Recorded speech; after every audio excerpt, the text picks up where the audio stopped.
This is exactly right. We know so much more about our skin than we used to. And we know how important it is to take care of it with CeraVe. CeraVe facial cleansers don't strip the skin. They strengthen the skin barrier from day one. I've always used CeraVe. They have little samples at my dermatologist as I'm leaving, and they don't do that with just anything. CeraVe is the #1 dermatologist recommended cleanser brand and offers a range of facial cleansers for all skin types. Find yours. Goodbye. Summer is for adventures, road trips, and adding a whole lot of miles to your car. That's why it's worth stopping at Valvoline Instant Oil Change first. Their trained techs help you get road trip ready with an oil change and an 18-point maintenance check included with every oil change, checking your tire pressure, wipers, lights, and more. Valvoline Instant Oil Change techs complete over 270 hours of training, so your car's in capable hands. Best part? You can stay in your car and you're in and out in about 15 minutes. Valvoline Instant Oil Change. Change wisely. Goodbye. The Hulu original series Furious is now streaming on Hulu and Hulu on Disney+. Starring Emmy Rossum as Alice Black, Furious follows a rookie FBI agent on the hunt for Catherine, played by Lola Pettigrew, a mysterious and calculating female serial killer. While Alice upholds justice, Catherine kills for it, terrorizing the rich and powerful men of New York in her pursuit of vengeance. With secrets that change everything, Alice discovers there's a thin line between hunter and prey. Watch the Hulu original series Furious. Now streaming on Hulu and Hulu on Disney Plus for bundle subscribers. Terms apply. Goodbye.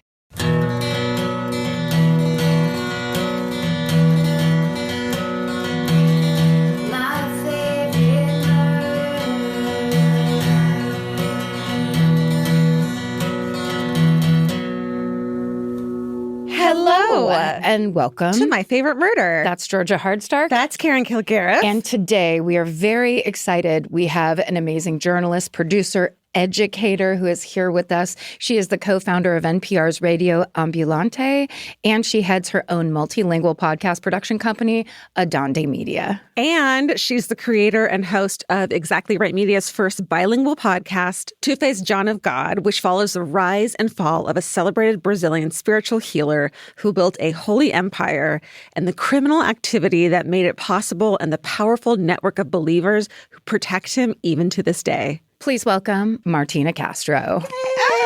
Yay! So excited to be here. Yeah, you being here is incredible because that means it's happening. Yeah, it really is. Happening. Finally. Yes. Finally. It's been 3 years. Is that safe? Truly, it was pitched internally. We did the math in 2022. Oh, wow. I mean, just that's like the initial germ of the idea, and then us like finding you, pitching it to you guys, us working on the development and like, well, let's make sure this is like a good story. I mean, goodness, the phases. Life has changed. The world has changed. I mean, God. We're different people now. Truly. 2022. I know. When we first met, I remember we went to a Christmas party, and it was one of those things where like walking in and kind of uncomfortable. It was like a business Christmas party. And then across the room, we see Martina, and we were just like by your side. And it was like, it was that feeling of like, oh, thank God this is the person we're working with. Because we'd already had we like. had just signed. Yes. And I remember we were really early, which was to the like, party. You don't do that. But we did it. And I was so excited because I recognized some other people who were there, but I didn't really know anyone. And then we locked eyes. And at first it was a little awkward because it's like we hadn't met in person yet. But immediately I felt like calm. Okay, this is a real person. Yes. We can talk about all the things. We talked about a lot of things. Yes, we did. I just felt like that human warmth that you really want. That's exactly how I felt about you, where it was like this person who, the intro that I just gave you is like, badass bitch, type girl boss, whatever. Yes. And Martina's just sitting there like, I'm so embarrassed. We were here first. Like, well, I think this is just true about podcast people. Like, we are extroverts sometimes, maybe when there's a microphone or when we're doing our work. But like, I feel like there's an introvert in all of us. Yeah. Because otherwise, we'd be doing something else, right? And journalists too. You're so used to like kind of being in the background and observing. It's so bizarre. It's actually like a little bit of a conflict because you do have to talk to people. I remember being so shy and so scared. Like the first press conference, right? To go and like shove a mic in front of like, I don't know, like a presidential candidate or some, really important people. But you just do it Yeah. Because the work, I guess, like there's some internal perfectionist pressure that like gets you over the hump of the shy kid. Yeah. The shy kids in all of us, I really believe we're all kind of little shy kids. Well, you kind of were a little shy when you were pitching this, and we had all these choices of who could host it. And it was like, this person would be great and that person would be great. And then Martina's also like, also, I'll do it if you want me. And I was like, yes, have her do it. It's her show. It's her thing. She knows how to do this. Like, why would we have anybody else but you, the creator, do it? I just, it's like this thing of just not wanting to be presumptuous and like really, I'm really cool with anybody doing it. Like I really am a producer at heart. I'm not, like when I started in journalism, it was like everybody wanted to be in front of the mic and everybody wanted to be a reporter. And I was like, can I just learn how to be the person in the background who makes it all happen? And I remember some like career journalists looking at me and being like, you're going to make it far and you're going to make it fast because nobody wants to do what you want to do. Right. It's hard. But I do think like that position when you got those amazing interviews, the people, the victims and the people that actually went through this story, everything was connected in this way where it wasn't just kind of like, and some outside person pulling you through chapter by chapter. Yeah. It's Martina's story. You were the one that went and got it, found the people, all of that. And you can just really feel it in those episodes. Yeah. I'm so glad. Well, why don't you tell us a little bit about like what drew you to this story? It's such a fascinating story. Like, how did you find it? What made you interested in it? Well, I had a team that we were all looking for stories. And at the time we were like, all right, true crime. It's like a thing. Like we had done a heist podcast, which was really fun. Yeah. And, it's technically true crime. And it was like light, nobody died. Yeah. It was just kind of, people got robbed or whatever, but. We get it. We get it. Yes. Okay, you get it. We know this very well. You get it. And I was like, let's keep like looking for something that's not quite on the nose true crime, but is really us. And like our company, from the beginning, my goal was let's get out of the U.S. Let's remind Americans that there are stories that are really compelling to you that are not necessarily in your language and told, maybe in many languages, and that happen outside the U.S. but touch you. Because we're all interconnected in the end. Like Oprah's at the middle of all of everyone's lives. Once I found that Oprah was in it, I was like, that's done. Done. Check. Yeah. Like, let's just figure this out. So I greenlit it once I really could like click all those boxes, Like I really wanted it to have some, it had to be international. It had to, by virtue of being multilingual, but I really was looking for some people who spoke English because we did want to have it be primarily in English. But it touched the U.S. somehow. It had to be a story that wasn't overdone, like what are we bringing to it that hasn't been done already? Yeah. But might be a touch point. Like it's not so obscure. I mean, it's hard. We have to check a lot of boxes, honestly, because I still think we have a really high bar for the kinds of things we're willing as Americans to consume that are outside of the U.S., right? Yeah. But this one really did. It's about a spiritual guru who's a healer. So that already got me because it's not someone who's necessarily going to help you find your salvation after life. It is someone who's going to help you in your time of deepest need. Right. Either for you or your loved one. So that's just like, I want that at some point one day. I could just imagine myself there very, very quickly. And, it's based in Brazil, which Brazilian culture and it's compelling to me. It's also really a little unknown. And so I kind of was intrigued to understand a little bit more what was happening. Because it's really not just one religious belief. It's a mix of beliefs that are coming together in this human being. And then the Oprah thing, I was just like, wait, this is not just some obscure dude. Like he is being promoted and speaking at some of the most prestigious platforms you have as a spiritual leader. Yeah. What? And then you find out everything he did, and we're going to avoid spoilers, but my goodness, we know that he did quite a lot. We know so much more about our skin than we used to. 10 years ago, no one in America knew what a skin barrier was. It's time to take care of your skin with CeraVe. CeraVe facial cleansers don't strip the skin. They strengthen the skin barrier from day one. Formulated with 3 essential ceramides, hyaluronic acid, and niacinamide to provide long-lasting hydration and 12-hour oil control. I've been using CeraVe for over a decade, I would think. And now it's getting super trendy. And I don't know why, it just makes me proud that something I've used for so long is like cool on socials now. But it really does work. And that's why it's been around so long. No matter your skin type or concern, CeraVe has facial cleansers perfect for you and your skin barrier. CeraVe is the #1 dermatologist recommended cleanser brand and offers a range of facial cleansers for all skin types. Find yours. Goodbye. The future has an annoying habit of always showing up. That's why now is a great time to start planning ahead. Enter Acorns. Acorns is a smart way to give your money a chance to grow. You can sign up in minutes and start automatically investing, even if it's your spare change. The Acorns potential screen shows you the power of compounding and how your money could grow over time. You can quickly adjust how much you're investing every day, week, or month to make sure you're always building towards your goals. Whether you're just starting out or thinking about settling down, Acorns supports your big and small goals across every stage of life. Sign up now and Acorns will boost your new account with a $5 bonus investment. Join the over 14 million all-time customers who have already saved and invested over $27 billion with Acorns. Head to acorns.com/MFM or download the Acorns app to get started. Paid non-client endorsement compensation provides incentive to positively promote Acorns. Tier 2 compensation provided, potential subject to various factors such as customers' accounts, age, and investment settings. Does not include Acorns fees. Results do not predict or represent the performance of any Acorns portfolio.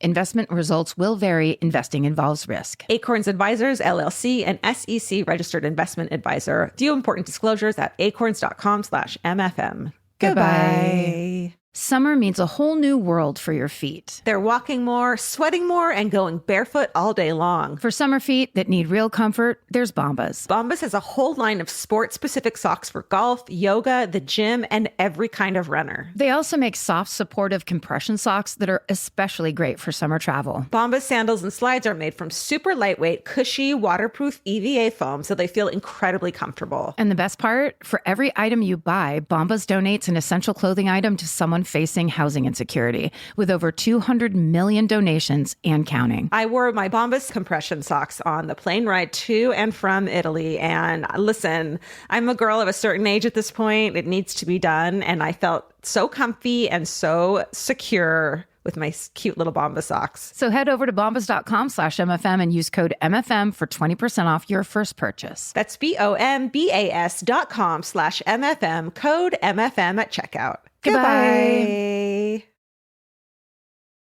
It was so interesting that there were so many people you interviewed that were not from there, that came to find him specifically. Do you have belief that like someone can be a healer? Because being a spiritual guru is one thing, you know, it's like they can promise you something and it's not tangible, but being like, I'll fix the thing, that's like a big promise. Yeah, it is. But it's not that far, like, you know, from my cultural consciousness. Mm-hmm. It's incredibly close for people who are from Brazil. Like that, every Brazilian I spoke to was like, this is not weird for us. Yeah. But then like, I don't know, my dad, like he would rather go see, he goes to see this guy that he calls the huesero. So a huesero is hueso bone, the bone guy. Okay, so you'd think maybe he's a chiropractor, but he calls himself the bone guy. And he would rather go see that guy who promises to fix, you know, his arthritis than to go see a Western doctor. And so it's not that far from me to imagine a person who's like a lay person, not a doctor, not a studied physician, who has some healing abilities. And I don't think that that's like that weird for anyone who believes in any new agey stuff. Like, it's not that far from our beliefs. Like, it goes deep later, you know, but on the surface, that's like kind of all of us could maybe believe that there's a man out there with the ability to heal things that are incurable. I think you brought that up a lot when we would like go through the scripts and talking about those interviews where it's really important, which I really liked. It was really important to you to like keep on underlining that this was very normal in this culture. These aren't people who fell for something. These aren't people who weren't using their logical mind. It's like the promise plus the culture that was already there, plus the desperation of anybody in a situation where it's like you're learning that someone has stage 4 cancer and the Western doctors are telling you they don't have anything else for you. Right. Of course, it's a person taking advantage of that position, that desperation, and then the belief that's kind of already there. Yeah.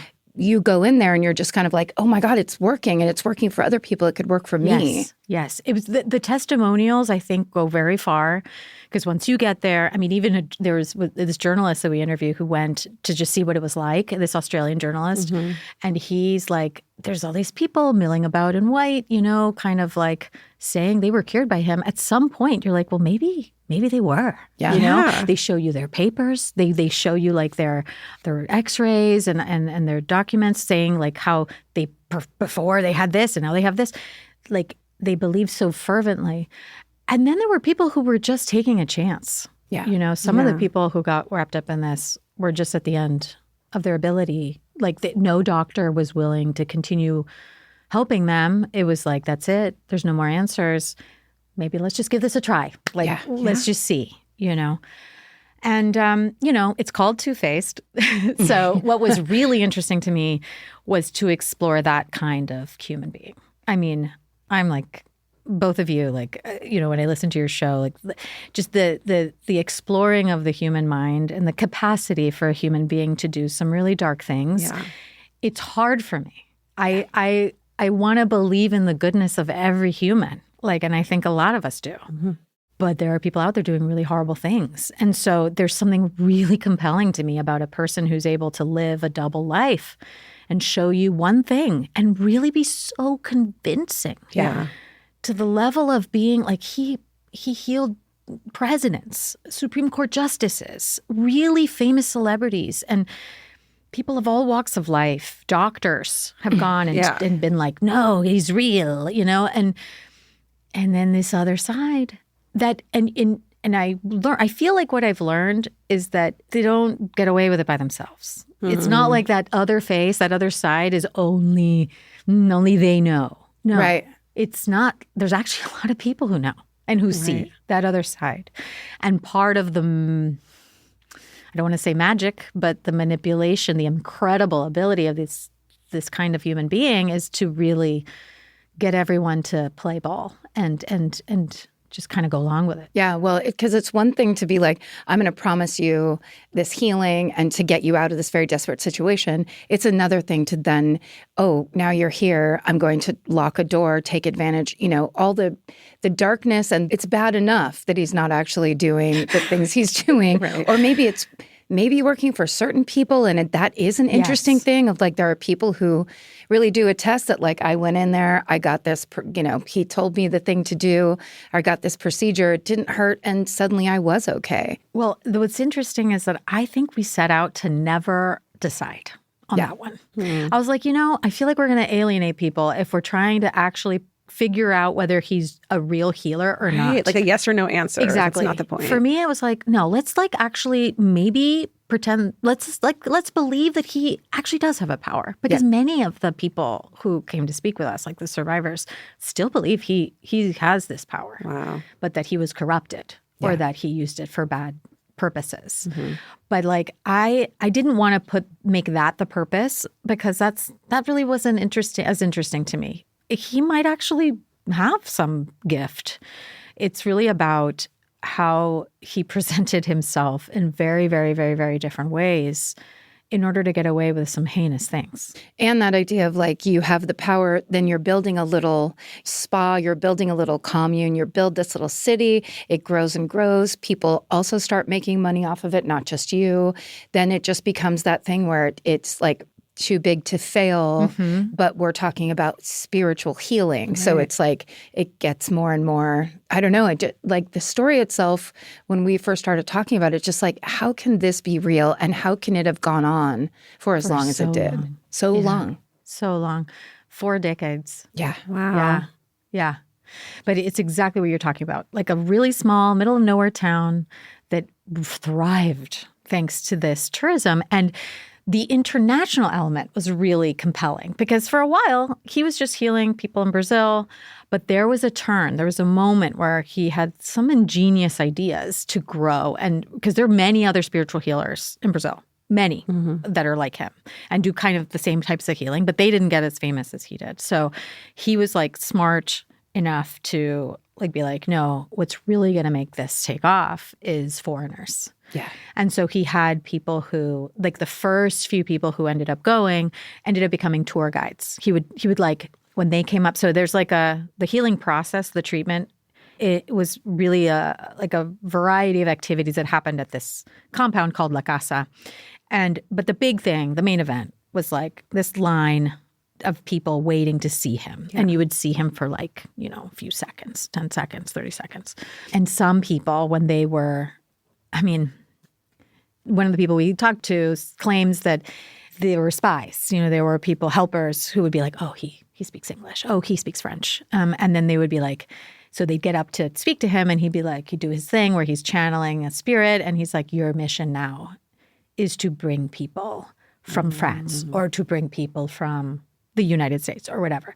And so they would become, and they felt so special and honored and chosen, right? That's part of it. And they would bring people and they could charge. They were allowed to make money off of this. So, then other people would become tour guides who had come with those tour guides. And it just was like it just really spread very quickly. Many, many different countries touched by this movement. It's got kind of like the culty vibe going on, but also like a multi-level marketing thing, pyramid scheme. Yes. But with people's health. And that's what we're most vulnerable about is like, my dad is sick. Can you help me? That's it's the just part right. that sickens you the most, Yeah. That's the part that sickens you the most. But those eye surgeries. Let's get to that part. There's details, and maybe that's like a spoiler alert, but like there were parts of this when we would like be listening to tape that Martina would send or whatever, and everyone's like, oh, I know, it's it's another one of those things. Or these procedures are so harrowing. Listening to people's stories about them, it's crazy. Yeah, we went back and forth on when to put one of those scenes, but like obviously one had to be in there. Like I think we ended up putting it in the beginning of episode 1. It's not too bad either. There's a little mention of an eye thing. Thank you. Everything else is it's like really bad if you want to watch it. Like if you want to Google it, go to YouTube. Okay, but like most of you are not going to do that probably. Right. And we describe it. But it's not gory. No.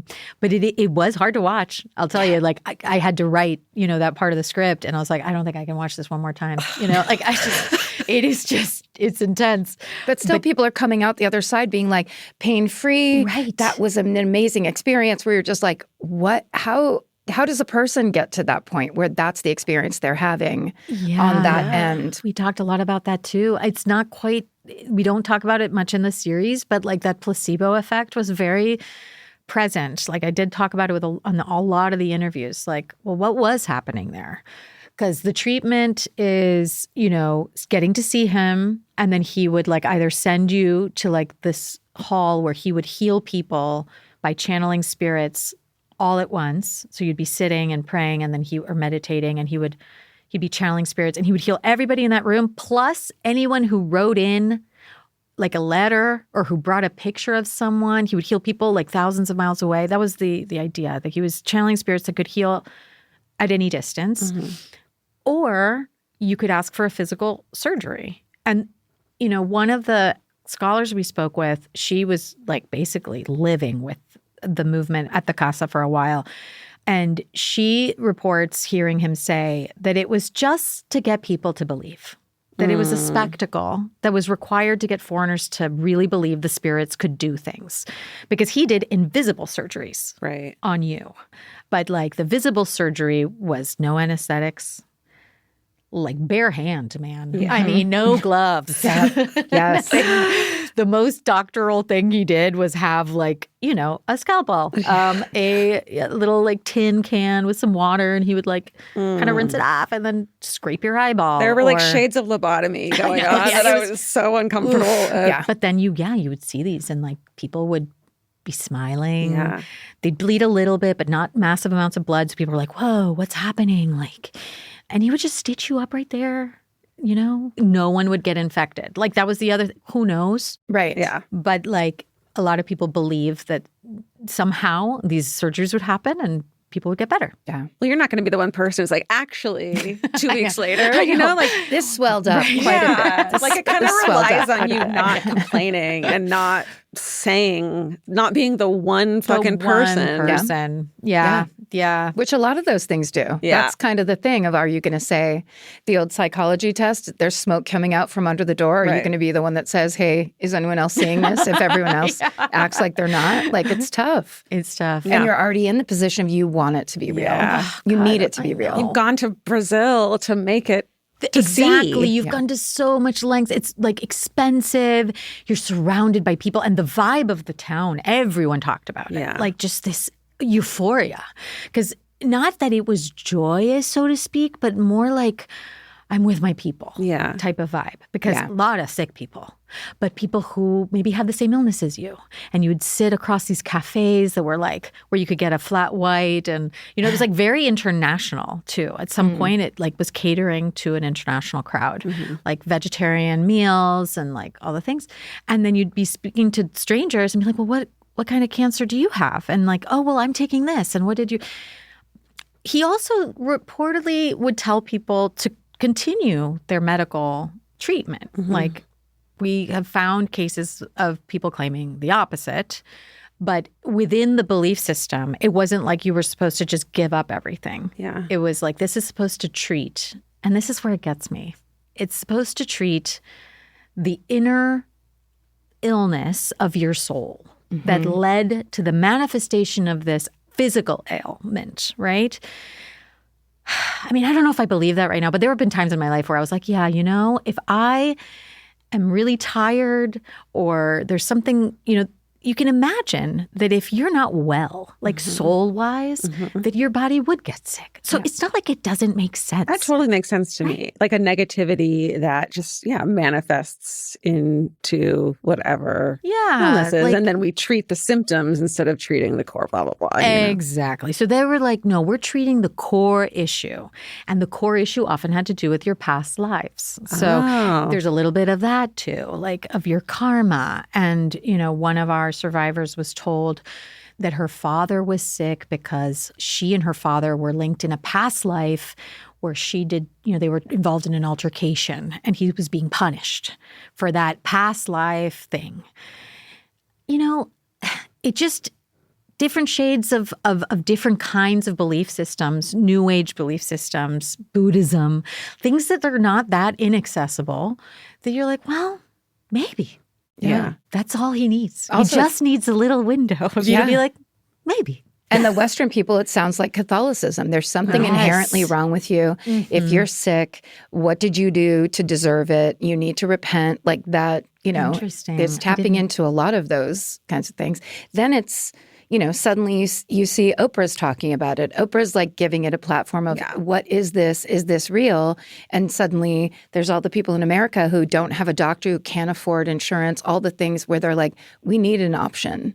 And that kind of like terrible, perfect storm. Convergence, yeah. And that was the peak of his popularity when Oprah went. And she went. I mean, it's one thing to cover, which she did, cover from afar or send a reporter or send someone. But she went herself and with a whole film crew. She got treatment. Wow. She said famously, I don't know what happened, but I felt something, something along those lines. And so, you see that and you're like, I guess I don't quite as much, but I really, for a long part of my 20s and 30s, was a big follower of Oprah's. Yeah. Like read all her, her magazines. I was like. She legitimizes anything she puts, which is like a lot of pressure for one person. It is a lot of pressure. But it is a lot of pressure, and I don't envy her position, but I don't know. It was a really, it was a risk, and we know at least that we just spoke to at least one person who went because she saw it on for Oprah, sure. So that part we're talking about the Oprah part. We're just like, should we be talking about the Oprah part? I know, should we be talking but I do think it's like whether it's Oprah, whether it's whoever connected America to this and made it kind of culturally a norm, putting it there and then needing to talk about that where it's like we were in a state then and maybe no better now where people are looking for these answers and looking for these options and they need them. So it's like the need is valid and also the curiosity is valid and the journalism is valid and important. It's like if there's some answer somewhere for people, it would be great to know it. But then it's just like, of course, 2020 vision, where after the fact, you're just like, well, there's a whole other thing that's happening here that is worst case scenario. And there's also, we saw, I get it. I used to produce a weekly show. I know what it is to get into like making these shows. But I mean, many journalists just kept repeating the same thing that everybody else said.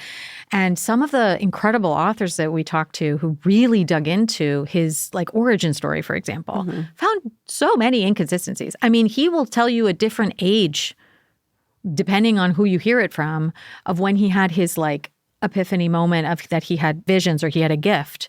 We found, I think it was like 13 and 17. I'm like, so when you see these kinds of inconsistencies and you just chalk it up to, well, he barely knows how to read and write, and he's from a really small town. And I don't know, there's a little bit of exoticism there, like where we willingly, I'm sure out of respect, frankly, I'm going to give the best benefit of the doubt to the people who just were like, well, we're not going to dig into that because he's telling us this. And he is from another culture and and class differences and all that. But out of respect, for whatever reason, gloss over some things. It is also, I'm sure, a little bit of the appeal.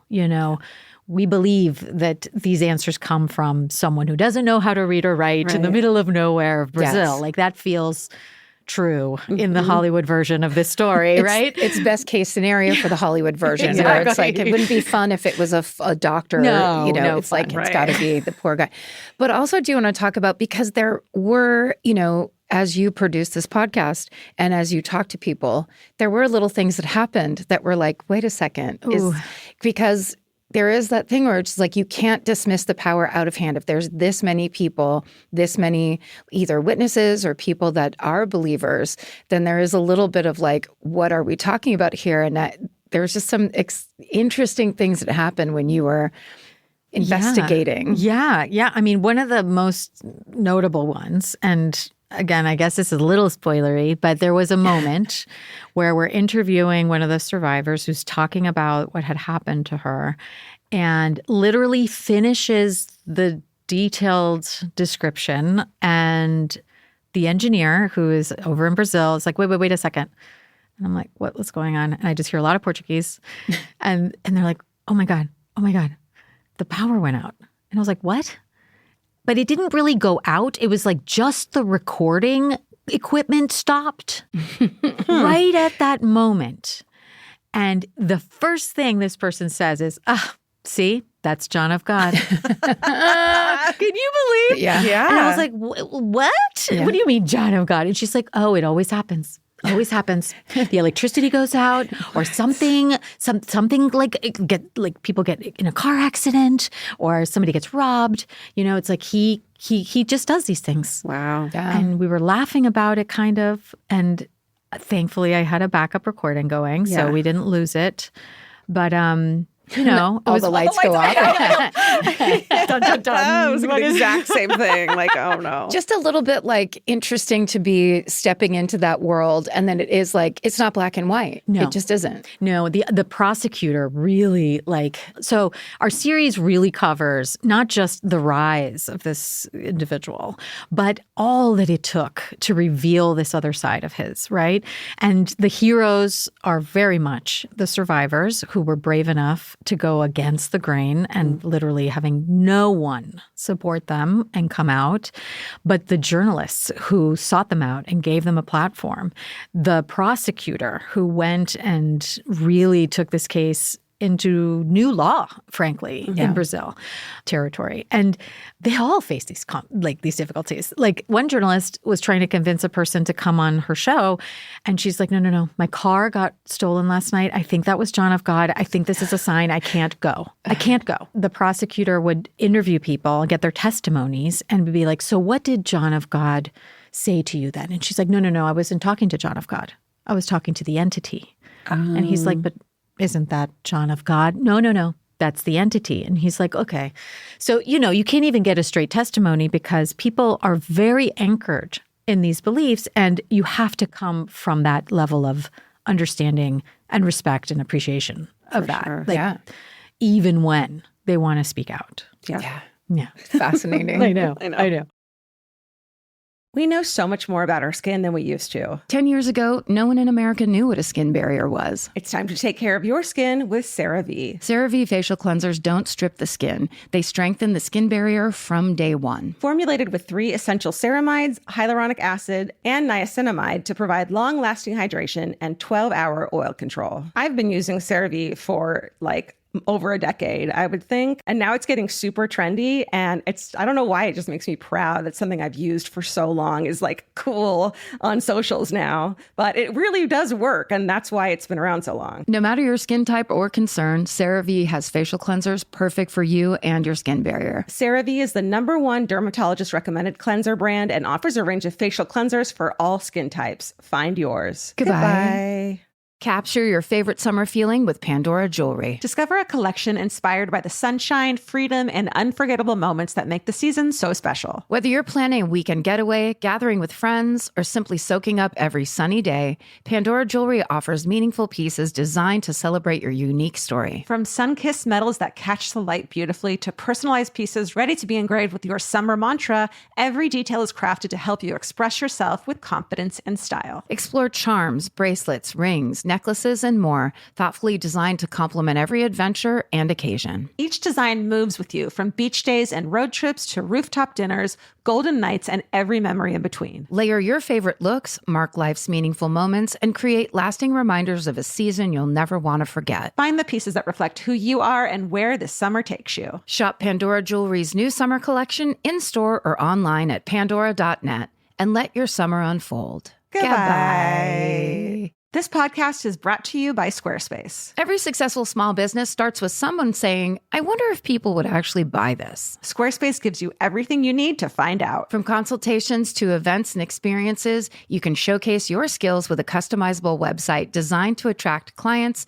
and grow your business. With Squarespace's collection of cutting-edge design tools, anyone can build a beautiful, professional online presence that perfectly fits their brand or business. Get paid on time with professional invoices and online payments. Plus, streamline your workflow with built-in appointment scheduling and email marketing tools. Head to squarespace.com/murder for a free trial. And when you're ready to launch, use offer code MURDER to save 10% off your first purchase of a website or domain. Goodbye. Speaking of the justice, do you think justice was served in this story? Such a big question. Yeah. I am on the side of yes. Yes, because so many, again, I don't want to give it away, but so many people just keep going. Yeah. And now we know. Now we know who this man is, truly. The legal system has risen to the occasion, and we can be more aware. It's not quite, I think, the ending everybody wanted. Right. Especially the real believers, I'm sure. Yeah. But, I think they found their way, too, to continue believing, honestly. One researcher says the flexibility that John of God built into his belief system, which brought so many people in, has enabled it to continue living without him, which probably he didn't want. But there are people still going to La Casa. They're still, doing their healing sessions. There were other people doing healing sessions there, so it wasn't just him. Mm-hmm. And they still believe it's a holy place, and it goes on. But I think we can draw so many lessons from it that I believe it's a win in the end. Yeah, it's a certain type of personality that is like, this is I'm here, I'm going to give you all the answers. I speak to God, I speak for God. All of that stuff. It's like anytime we're hearing stuff like that, it's like, all right, let's get our checklist out of what's actually happening here. And it is this obsession with power. It is this, that ultimately that corruption where then those relationships are it's not just you're being lied to about the services that are being rendered, but you're now in a whole other area and whole other danger. And then the people that are being victimized really get chosen because they're the ones that aren't heard and won't be heard. Yeah. No, really, truly. It was very systematic. They were chosen for their vulnerability, which is just horrible. One of the healers who worked with him actually spoke with us and was very outspoken about what you just said, like that he perverted the belief system. When someone is saying they're the only one, that doesn't go with their belief system, actually. Yeah. It goes contrary to what they were teaching. And because he would train people to be mediums. And so it didn't make sense for there to be only one medium. And then that power grab, that sort of desire to be around celebrities and have like be famous, that's what tipped him off. He's like, there's something weird here. Yeah. And he's a believer, like still to this day. Yeah. So also incredibly brave to be able to, in hindsight, be like, shoot, I saw this and I knew something was off, but, you know, really believed in what I was doing and didn't want to give that up. Yeah. So you worked on this for like maybe 4 years. So once you deliver your final episode, how does your life change? Do you go on a vacation right away? Do you start the next series with some other company? Like, how do you do it? Is it all lined up? That's a good question. I mean, things have changed in podcasting just in these last 4 years quite a bit. I used to have too many projects going on at once. And so it was a real luxury to get to work on this as closely as I did. And yeah, I guess like a few months before it launches, I start kind of coming up with new ideas and thinking about what's next. Limited series are really hard to make now, but it's what I love to do. So it's a little bit of a like, well, how can I adapt to the new world of podcasting, Adonde as well, and be like meeting the industry at the moment? You know, what do audiences really want right now? And I'm still figuring that out. Yeah. I don't know. Yeah. I mean, I know they want My Favorite Murder. Well, let's be real. But the Spanish language part of it is really cool too. Like that's really exciting for us here to be able to put that out and have it be our first. It's awesome. Yeah. It's awesome. I mean, I don't want to like oversell, but I really think people are going to love this because there's just not that much out there right now. Yeah. Not many people are taking these risks and companies. And so, I mean, that's why I just admire everything that Exactly Right put into this production because it's really betting on us, which feels good, you know? And I say us as like Spanish speakers where they do consume podcasts in Spanish. There are so many of us out there dying to hear documentaries, chat shows, all the kinds of shows, true crime. It doesn't, you know, I think we're pigeonholed a lot of the times. And so I think they're going to flock to this kind of storytelling because there's just not as much out there. It's a really amazing moment to be putting this out. And, you know, it grew really exponentially because people are bilingual. So they are listening in English. You know, they're listening to all the shows. They know what is the podcast medium is capable of delivering. And so when certain companies, media companies started investing in making podcasts in Spanish, it was like, okay, here we go. And they didn't take the lead up time, like the grow time that I think we needed in the US to like really build an ecosystem, kind of figure out what we wanted to make. Like we saw just podcasts change so much before Serial or before, you know, some of these like big boom moments. And they just went fast, much faster. Yeah. So I think it's one of the fastest growing demographics in the US. And so we'll see.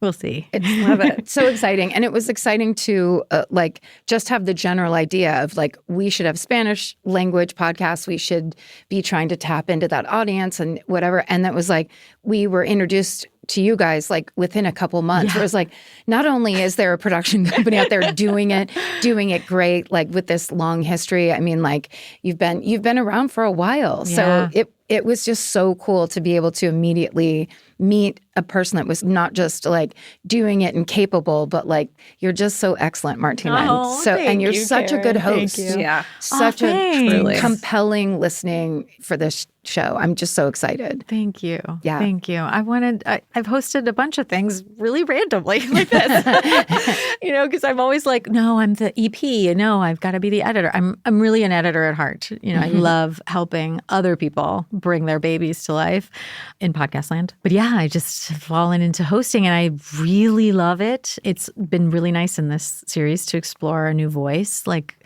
try something different and put a little bit of myself in there. It didn't feel so personal because I'm not from Brazil. It's, you know, but it felt close to home in terms of the subject matter because, I mean, I don't know, being a woman with a daughter, being from that part of the world, being a person who likes to I don't know that that psychology test you mentioned. I don't know that I'd be the one to be like, oh, look, there's smoke. I mean, maybe because I'm a producer and I like to be like on top of things.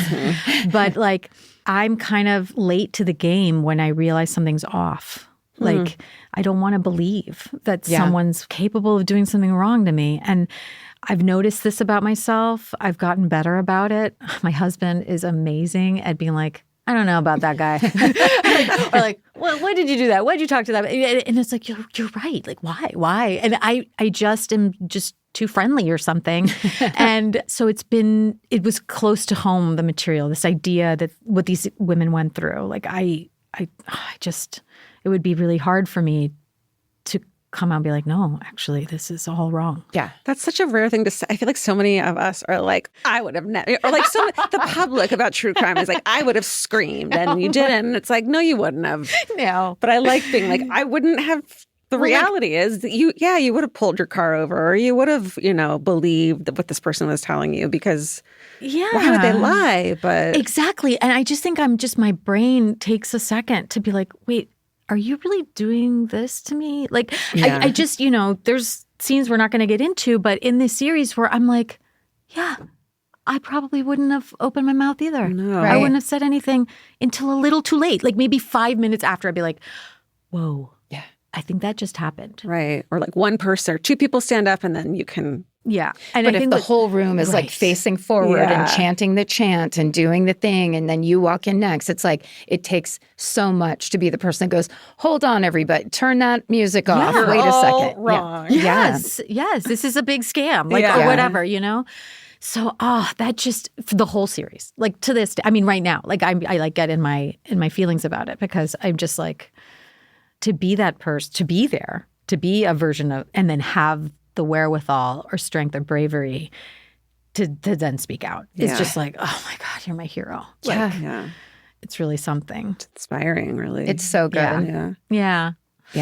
And you not only made this beautiful podcast with us, and you were such a great partner, but then you actually agreed to fly hours and hours to come and do this episode with us. Which was so nice of you.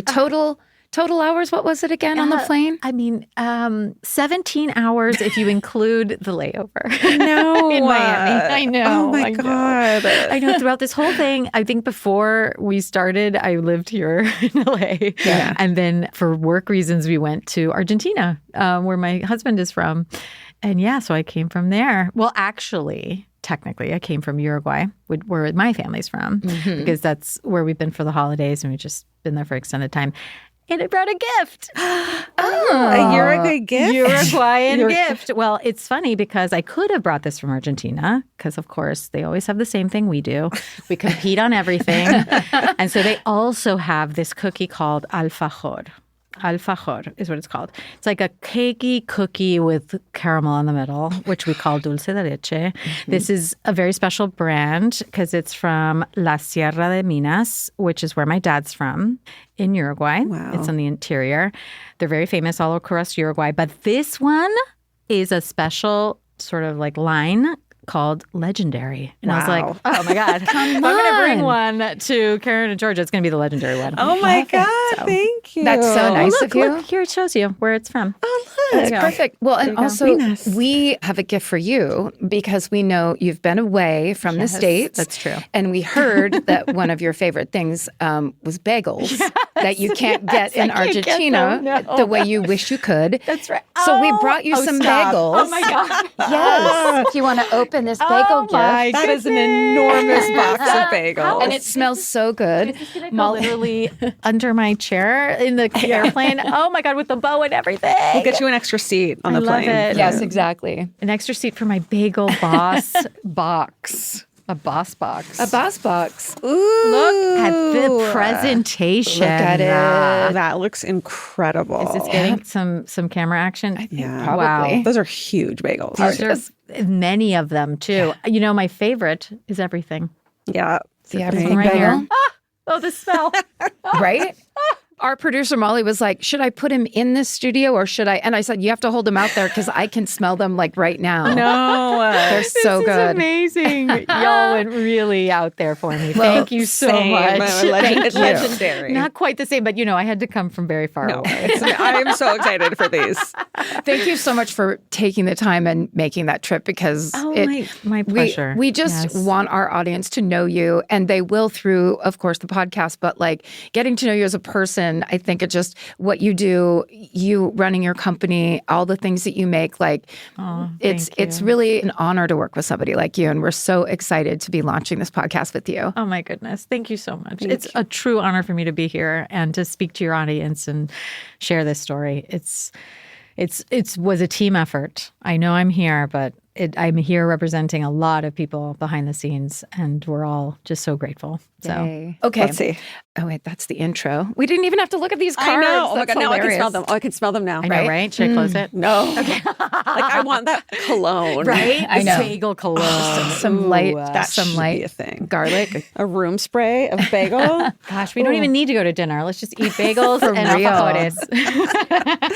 All right. So check out our newest podcast, Two-Faced John of God, in both English and Spanish on February 4th, 2026, with new episodes out on Wednesdays. And don't judge me for this. You can find the Spanish language RSS feed by searching Dos Caras, Juan de Dios, wherever you get your podcasts. So please listen, subscribe, and give it a 5-star review. Two-Faced John of God, thank you so much for being with us. Yes, it's so Martina. exciting. My Yay. pleasure. Thank you for having me. Yeah. Stay sexy. And don't get murdered. Good Goodbye. bagel. Elvis, do you want a cookie?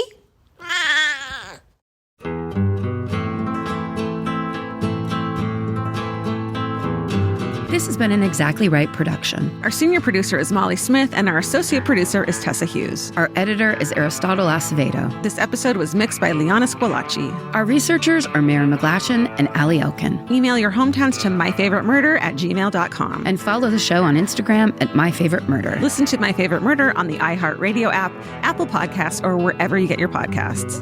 Goodbye.